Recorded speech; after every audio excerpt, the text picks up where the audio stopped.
How we going, folks? Welcome back to the Nightmare Cabin. He's back from his holiday. And, yeah, hitting the ground with a bang. What can I say? So, I come home this morning. And, yeah, we've been unpacking.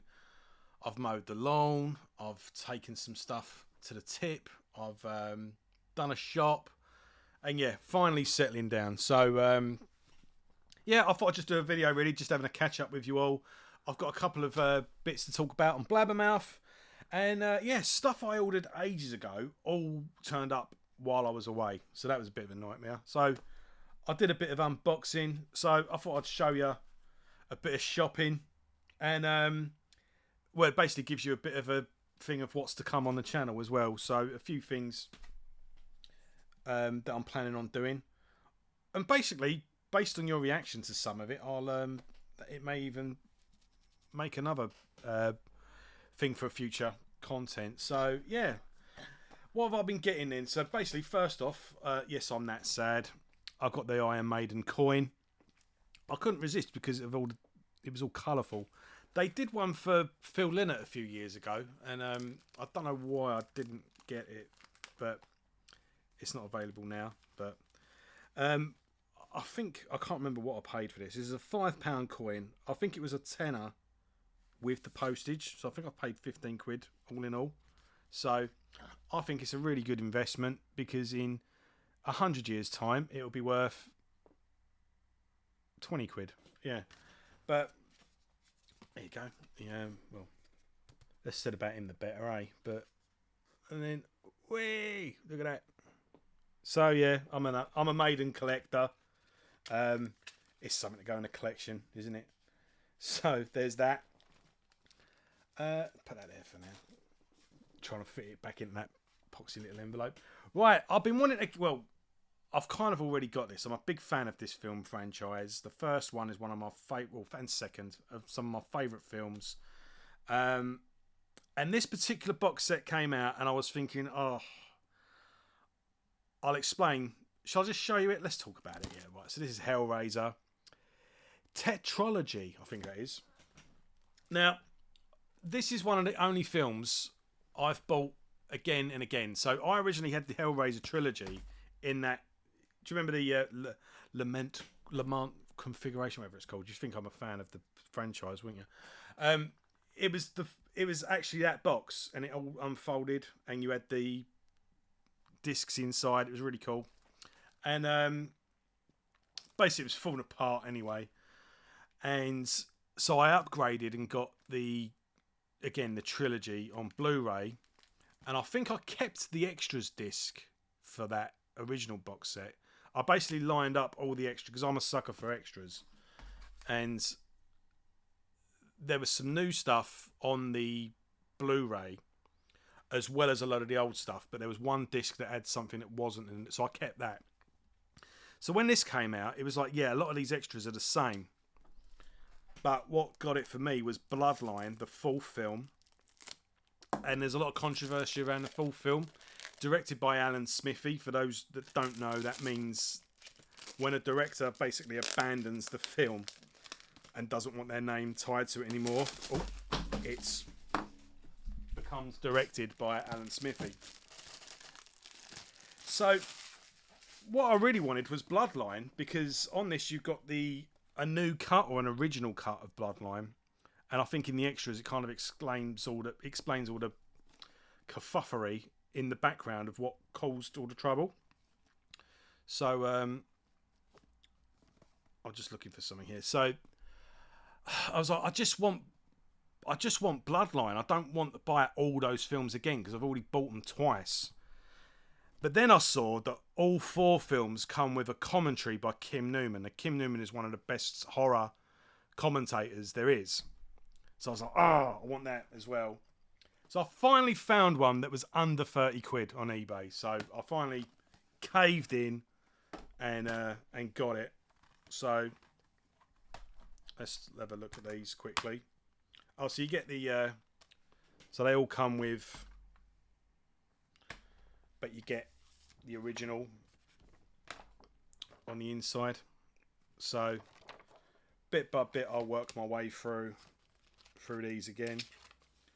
I just love Hellraiser, and there's something about the Cenobites and about Pinhead that was always intriguing rather than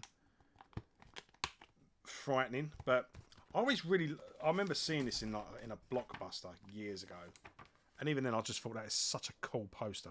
Pinhead just looks so badass on that. So yeah, I'm looking forward. I've actually got the script of Bloodline in book form down there. I bought that on eBay ages ago. Not eBay, on Amazon ages ago for $7.99. And I always I meant to read the script, because apparently it said in the reviews, if you read this script and then rewatch Bloodline, it all kind of lines up as to what was meant to be. But now you kind of got the whole picture to be formed. So yeah, they've basically got these new artwork, as is always the way with Arrow. Arrow are a good. They're probably the best in this country, at least. I know in America you've got Scream Factory and Shout Factory, but a lot of the stuff that comes out on that basically comes out replicated under Arrow. But I'll say this time and time again, whatever your favourite film is, you want Arrow to put it out. So yeah, I'll add that to the collection. So I've got that. What else? Let's put that down there for now. Should we stick with DVDs for now? Yeah, we'll stick with DVDs. I'll show you a book, and then we'll go into some music. Yeah, this turned up. This was delayed, but yeah, The Good, the Bad, and the Ugly, again on Arrow. I hope this is a Blu-ray and not the 4K. Yeah, I think it must be. If it was 4K, it'd have it written all over it. I'm not doing the 4K thing, by the way. I got a DVD player when it came out. Then I got a Blu-ray player. I'm not buying everything again on 4K, and they're horrifically overpriced. And how good can a bloody picture get, for God's sake? It's, you know. But that looks pretty cool. I would say Quentin Tarantino's favourite film. But if you watch interviews with Quentin Tarantino, you'll realise every film is Quentin Tarantino's favourite film. But this is one of them. As always, you've got the... I think that's the new artwork. What I like to do with the Arrow stuff is have the new artwork on the outside, because you got it anyway, but then put the original on the case. Again, this is absolutely jam-packed with extras. Anyhow, we've got that international cut and extended cut extras. And what's this? Sad Hill Unearthed. I've no idea what that is. So I bought the other two as well. They've just been reissued. I don't know what happened. There was a bit of a balls up somewhere, because you had the whole trilogy come out, but then there was a delay for this last one. It was delayed by about a month or so. That's why it came while I was away. But you got a book.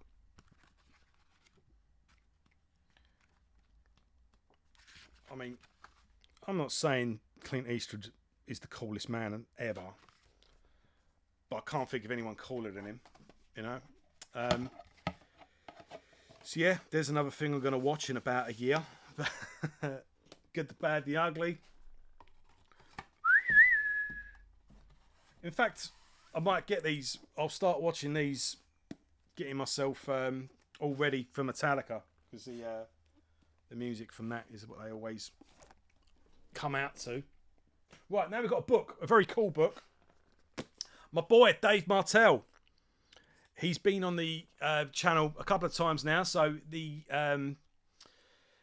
head publisher of the Bizarre Archives. The Bizarre Archives is a series of short stories. Go back on the channel and check out my interview with him. I've got a couple. I can just see a couple of Bizarre Archives books. Whoa! Oh, it's all falling apart. Right. All right. So there's the Bizarre Archives, the first one, and I think This is like Blue Peter. Here we go. The latest Bizarre Archives, number 6. Is there...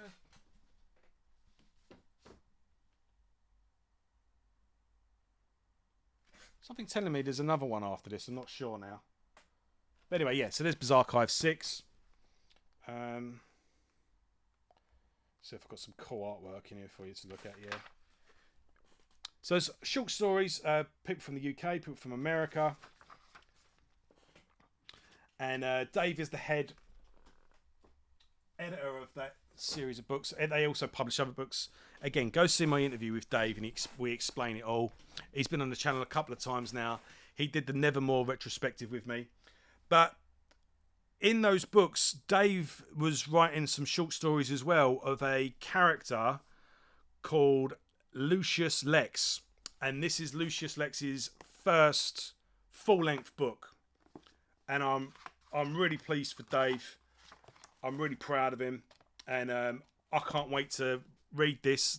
I've got one more book to finish, and then this will be my next read. And I'm going to reread all the short stories as well and see how it all lines up and do a proper in-depth review and hopefully get Dave back on the channel and we can talk about it as well. So yeah, definitely go get that because I'm going to be covering that soon.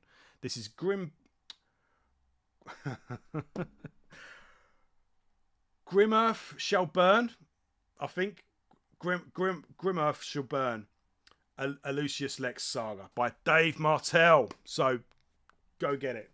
And go get the Bizarre Archives as well. In the words of Dave, you can't beat it. This is another one of their books as well, just because I grabbed it. So they reissue some old classic horror stories as well as releasing new stuff. So I'll just straighten that up now. Right, what's next? I ordered a couple of CDs for a future retrospective. So there's your clue. Filling in the collection really of Tourniquet. Some of their stuff is just so hard to get hold of. Well, it's not something that's hard to get hold of, it's expensive to get hold of, and once shipping gets involved as well, forget about it. So I managed to pick these up from UK sellers, so they only wanted like £5 or £7 for them, and so these were all pretty easy to get hold of. So yeah, I'm completing or trying to complete the Tourniquet collection for a future retrospective with, well, I won't say about the guests because I don't want to jinx it. So yeah, but Tourniquet retrospective coming up soon. And then I forgot I ordered this. I ordered this months ago, but yeah, the Obituary Godly Beings box set. And I know I keep saying it. Yes, there is a Obituary retrospective in the pipeline as well at some point when I get round to it, but I am going to be doing it. I've got a Obituary biography as well that the guys at Decibel magazine put out, and have you seen they've just announced they're doing one for Chuck Schuldiner as well. I remember interviewing Eric Greif, Chuck Schuldiner's manager, about 10 years ago now, and he was telling me about that book then, which is quite funny. So it's finally come out.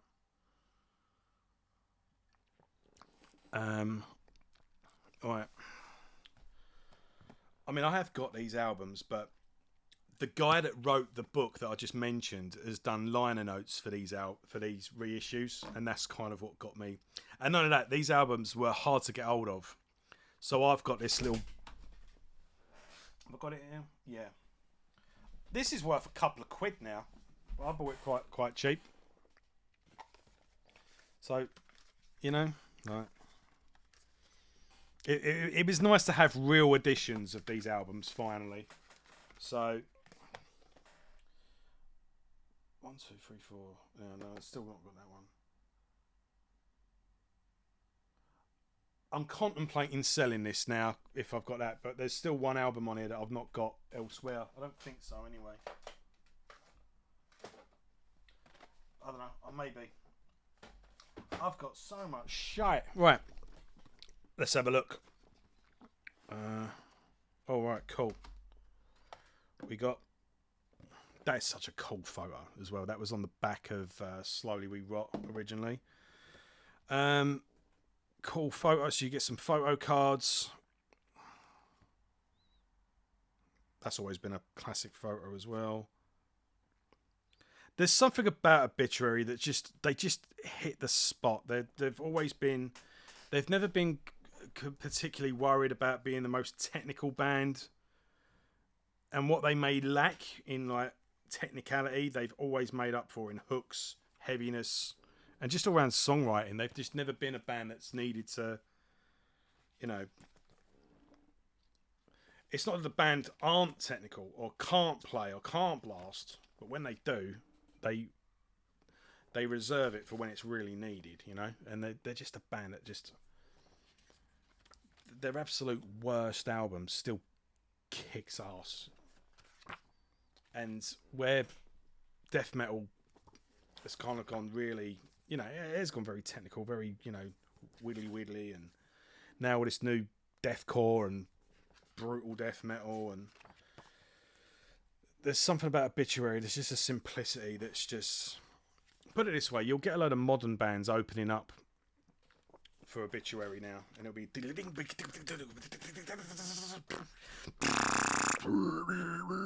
you know, and the crowd will just be standing still all the way through it, and then Obituary will come on with just, you know,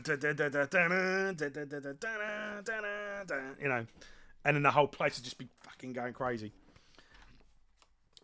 And they always seem like really nice guys as well. So, right, let's have a look at these albums. Slowly We Run. Best impression you've ever heard there. There's that photo I was mentioning earlier. Was that the same one? Slightly. Look. They just did a thing, didn't they, where they, well, it was a few years ago now, where they played the albums in full. Oh, well, I take it the liner notes are in that book that I just flicked through, which is fair enough. These are kind of replicas of the original albums, I think, so the inlay cards are quite minimal, which is fine, because you get all the stuff in that book anyway, but one of the best album covers ever. This artwork as well, you've got, it carries on, so Demolition Hammer's Epidemic of Violence, have I got that down here? I have got it down here, I just can't see it. Let's see if I can get it. Come on, I know you're looking straight at me. Ah, damn it. Anyway, just believe me. Demolition, oh, here we go. Is that it? Yes. Right, so you got that artwork there. And then you've got that artwork there. And this is also used by a band called The Mist, whose album is in that cupboard, but I'm not getting up to show you it. I can't be bothered. But there's another section of this artwork that is on a Meatloaf single. Objects in the rearview mirror may appear closer than they are. Look it up. The cover to that is the third part of this artwork. It's one long piece. And there's certain editions of H.P. Lovecraft books where you can get the whole thing. So, yeah. Let's put that one back. So we got... I actually got this bit here. The centre bit. As a back patch on a denim jacket. Yeah, the inlay cards are very minimal, so I'm not going to... all the good stuff, all the liner notes, all the photos are in that book that comes with them. But the Incomplete, underrated album. Now, I mean, I think Obituary pretty much range from classic to underrated. There isn't anything bad. And then, yeah, so you get Slowly We Rot, Cause of Death, The Incomplete, and World Demise. The heaviest album ever recorded with a duck on the back cover. Show me one heavier with a duck. So, let's, sorry. YouTube just came on then for some reason. Let's put this all back. And I've got one more thing to show off, but I'm going to save that for a minute. There's a couple of books, I think. I'm pretty sure some books. Where am I going to put this? Where am I going to put this? Put it there for now. No, that's one there. I'm running out of room, guys. Right, I'll put that there for now. Yeah, so news. Brent Hinds of Mastodon tragically died either yesterday or the day before that. Well, I don't think anyone saw that one coming. I did cover the Mastodon sort of split when it did happen. And what was it I was doing with Mastodon? I think I reviewed a single they put out. Did I review the last album? I can't remember now. The channel's been going longer than I thought. But I have been saying I do intend on doing a Mastodon retrospective. Again, I say that about every band. But I did do something covering Mastodon, and I think I did a reaction. I can't remember. But I think Mastodon are one of the best bands of my generation. Like, you know, coming up in my 20s. And that's one of the bands I remember seeing or following pretty much from the beginning. In all fairness, I was a little late to the Mastodon party. I jumped on around the time of Leviathan. I'd heard of them around the time of Remission, but I just didn't catch on. And I think it was 2005's download that I saw them on one of the smaller stages, and that's where it clicked for me. I was like, yeah, I'm into this band. And I bought Remission first, and then Leviathan. So, is it Blood Mountain, the third album? That was the one I was there on release day, sort of thing. And the band have gone from strength to strength, and you know I know Brent was always a funny character. You know, he was the type of guy that would just, you know, take a load of something that he shouldn't, and then just build like a sculpture in the middle of a forest somewhere. He was always really out there. And I suppose, I don't know, but I guess tensions as you get older. I don't know what caused the split. But there was a bit of mudslinging, shall we say, between the two parties, mainly from Brent, let's face it. So Mastodon were touring as a three piece with a hired gun on the guitar. So they never really replaced him as such. They had like some YouTuber do a tour with them, and then they did another tour with another guitarist, which I suppose they would take in baby steps.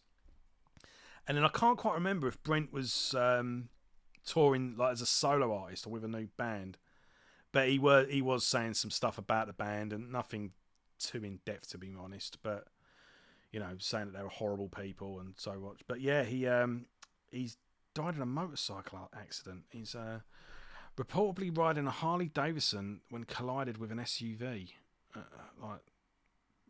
Absolutely terrible. And I thought it at the time, and I think it now. You know, I think Mastodon are really going to struggle to recover from this, because it's definitely the end of an era. Because the band got like 9 albums out, and it's, you know, demos and little EPs aside. I think they did a demo as a 5-piece. They originally just had a front man, and then the four kind of just divided the vocals between themselves. And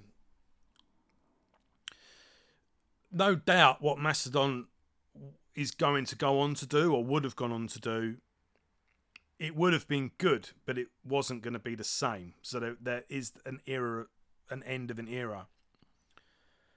So that new album, there and then there were 3 album, will mark a new era, and it would have been an album that would have had a point to prove, you know, and it would have been it had to be a strong album, because it was marking a new era, and it would have been a band moving on without a key member, a key ingredient missing. And now that's just got 10 times, the pressure's just got 10 times as big, because it's not so much of an ex-member now. It's now moving on from a dead member, a member that's never coming back, because reunions always happen if someone doesn't die, but that's not happening now, is it?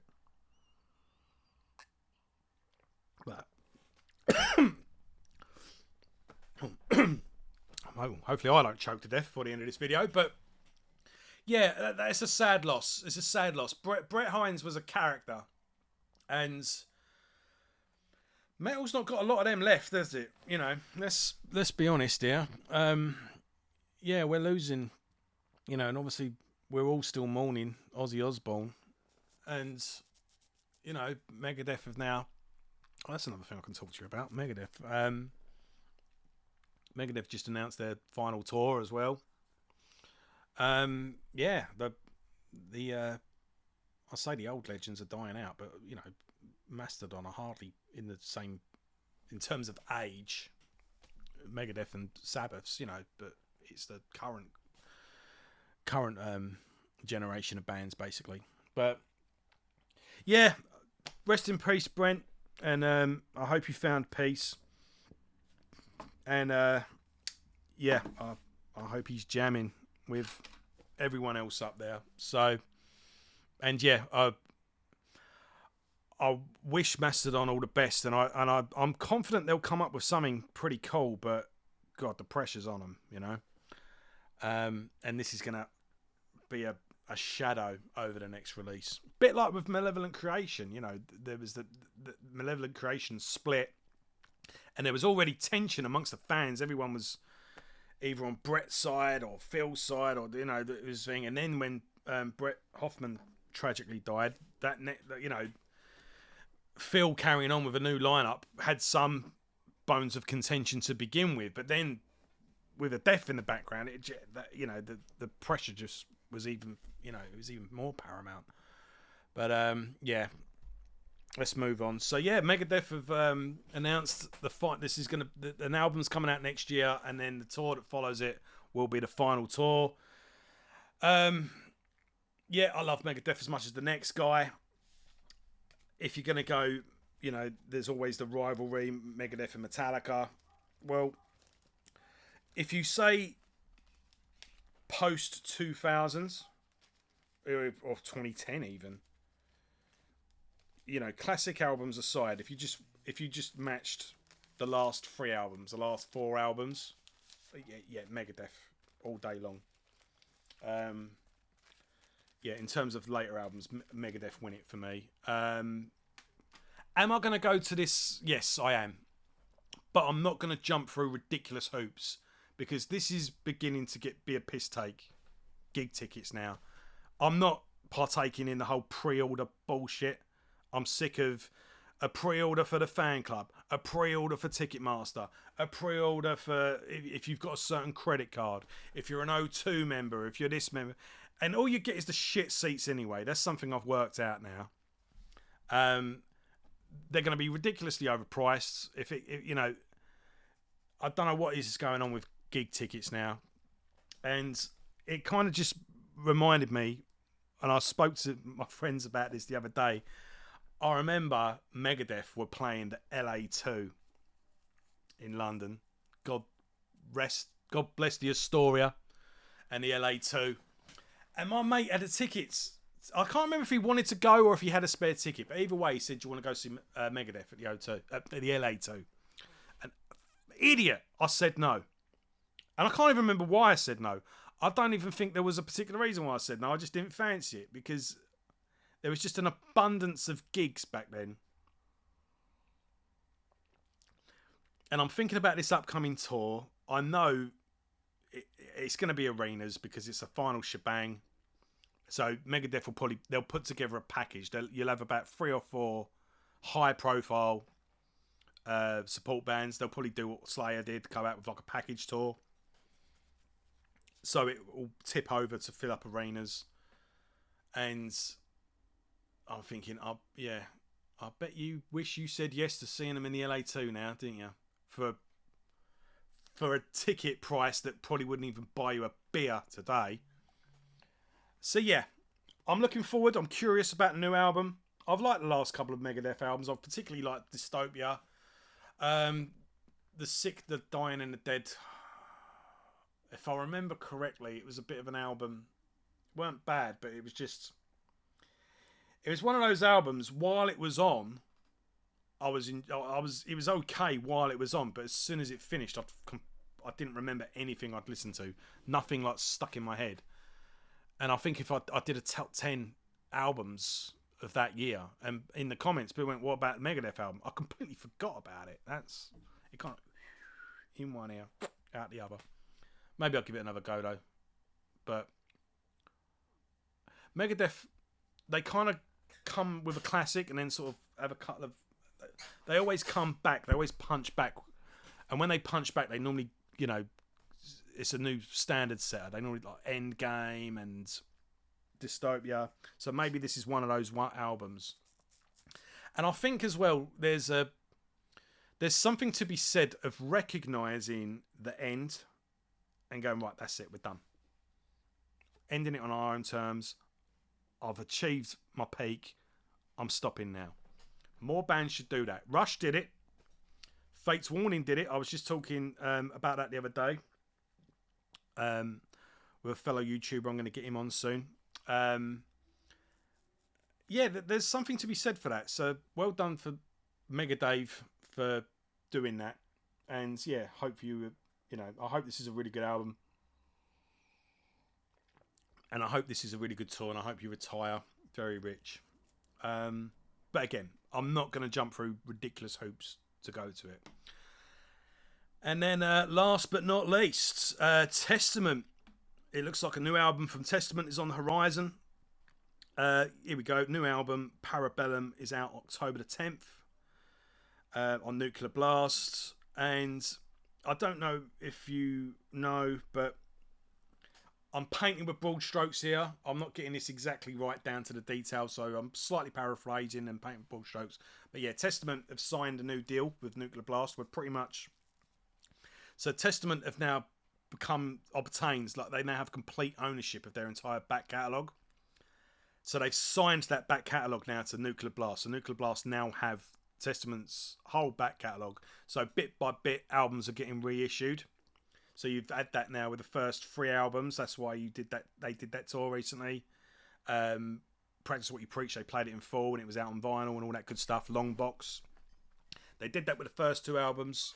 Slightly new artwork and all that. Did it with Practice What You Preach. They're going to do that throughout the catalogue. But I believe you've got 3 Testament albums. So they've signed this deal plus 3 new albums. So this new album is one of 3. So with new albums and reissues plus touring, now Slayer... Oh, no, Slayer are back now, but sort of. It looks like Testament are, just pushing their way to the front. But you're going to get a lot of Testament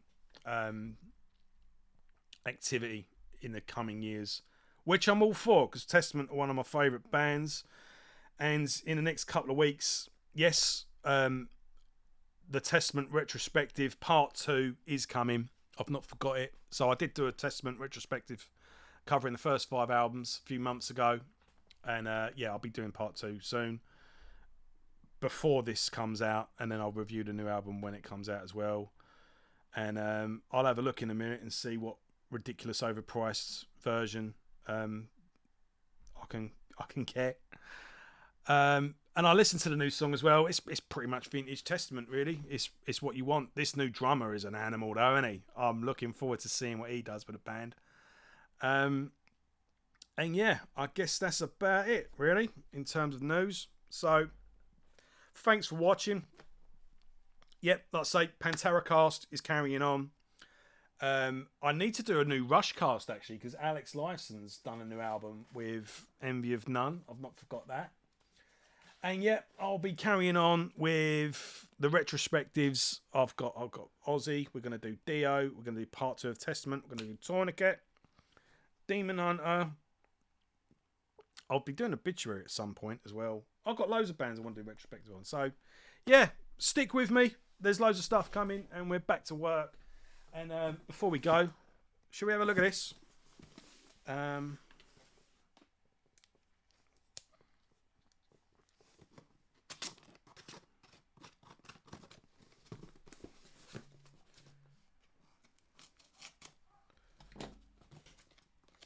these are some nice editions of books from... I showed one a few weeks back